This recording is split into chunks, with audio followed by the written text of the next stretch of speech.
linisan ko dito, idol. Mga idol, dito ako naglinis. 2 araw yung paglinis ko dito.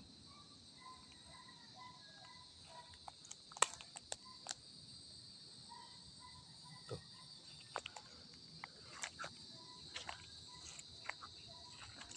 Linis na dito.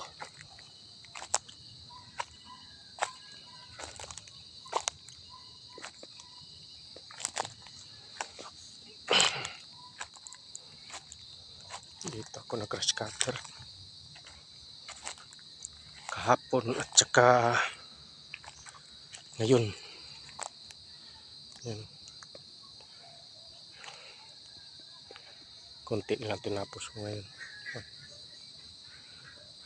May ano pa eh, konting gasolina.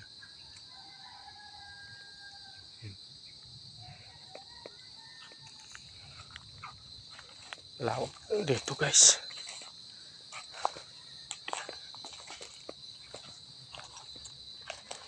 Kaya ko ito nilinisan para mataniman ng ano, saging. Bukas tanim naman kong saging dito.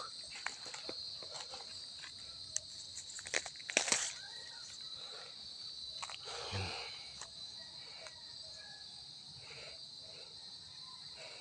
Lawak pa ito, tataniman ng saging.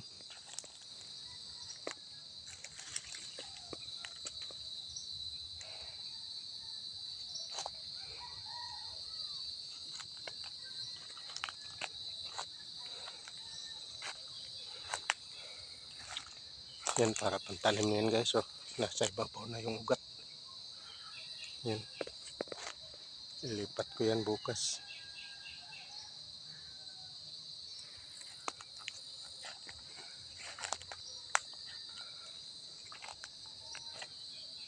Ito. Para pantanim.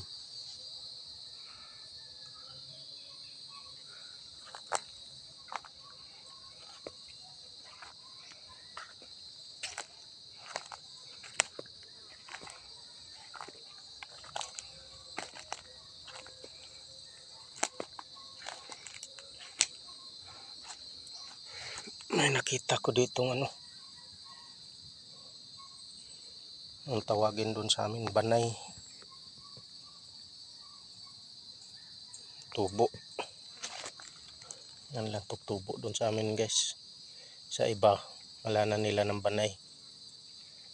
Kaso lang hindi ko na kinuha guys kasi gulang na. Ano kasi to guys, masarap yan pag ano pa, mura pa. Kaya may tawag yan nga tubo guys, dahil pag nakita mo ng umaga na ano, maliit pa pagkahapon, pwede mo napitasin kasi pag naabdan pa ng kinabukasan, matigas na, gulang na. Eh ito kahapon pa to eh, maliit to kahapon siguro, hindi ko to nakita kahapon.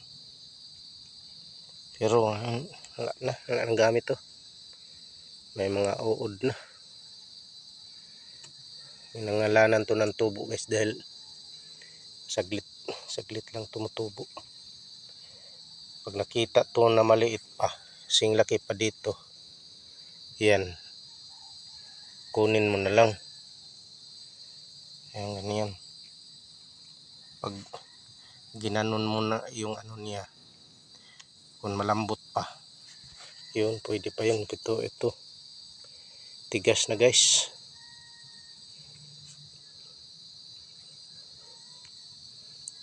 Pwede na siguro yan pag ano, wala lang uod, inuod na eh.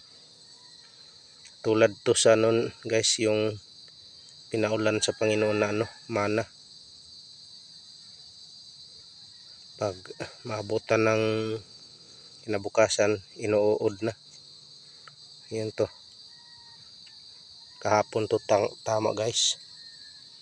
Hindi ko to napansin kahapon. Nagtabas ko dito. Sayang, sarap pa naman yung gulayin guys. Lutuin sa gata. Yan. Sarap yan lutuin sa gata.